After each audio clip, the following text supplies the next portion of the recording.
महाराष्ट्र राज्य एसटी कामगार संघटनेची निवडणूक नुकतीच पार पडली। ही निवडणूक बारामती डेपोच्या समोर असलेल्या गाळ्यामध्ये घेण्यात आली। त्यामुळे बारामती शहरामध्ये एकंदरीतच चर्चेचा विषय होता। मान्यताप्राप्त संघटना म्हणून अनेक वर्षापासून संघटनेचं वर्चस्व आहे, परंतु संघटनेचं वर्चस्व असताना सुद्धा बारामती आगाराच्या आवारामध्ये ही निवडणूक घेणं महत्त्वपूर्ण होते। परंतु अनेक संघटनांनी आम्हाला सुद्धा या आवारामध्ये निवडणूक घेण्यासाठी परवानगी द्या अशी मागणी यापूर्वी केलेली आहे। त्यामुळे वाद नको म्हणून प्रशासनाने या ठिकाणी कोणतीच भूमिका घेतली नाही, परंतु स्वतःहून एसटी कामगार संघटनेच्या सर्व पदाधिकाऱ्यांनी एसटी स्टँडच्या समोरच असलेल्या कॉम्प्लेक्समध्ये एक दिवसासाठी गाळा भाड्याने निवडणूक प्रक्रिया पार पडली। यावेळी जवळपास 350 कार्यकर्त्यांनी या ठिकाणी मतदान केले, परंतु हे सर्व कार्यकर्ते महती कॉम्प्लेक्स या समोर उभे असलेले असताना बारामती आगाराकडे जाणाऱ्या एसटी बसेस, त्याचप्रमाणे अनेक रिक्षा चालक, वेगवेगळ्या प्रकारचे सर्व या ठिकाणी असलेले दुचाकी, चारचाकी नागरिक या सर्वांना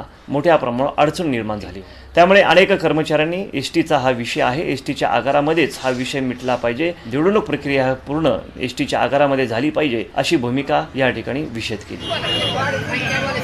आम्हाला आपली सुटसुटीत जागा पाहिजे होती, कोणाचे भांडण तंटा नको होता, त्या प्रवाशाला आमच्यापासून त्रास नको होता, पण आम्ही आमच्या खर्चाने आपली बाहेरची जागा घेतली होती। बाकी काय अडचण नव्हती, प्रशासनाची नव्हती, कुणाचीच नव्हती। फक्त आपल्यात कोणाचे एकमेकाचे वाद होऊ नये, प्रवाशांना त्रास होऊ नये, त्यासाठी आम्ही आमच्या खर्चाने आपली रूम घेतली। इलेक्शनला कोण कोण उभा आहे? इलेक्शनला सचिव पदासाठी 2 उमेदवार उभे राहिलेत, अध्यक्षपदासाठी 2 उमेदवार आहेत। सगळे 5 उमेदवार होते, पण बाकीच्यांनी माघार घेतल्यामुळे एकाच एक राहिला।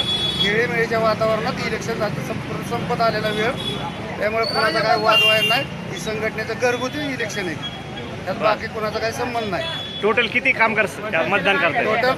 टोटल 350 मतदान आता झालेले, 50 मतदान व्हायचं राहिलेले आणि 500 कामगार आहेत।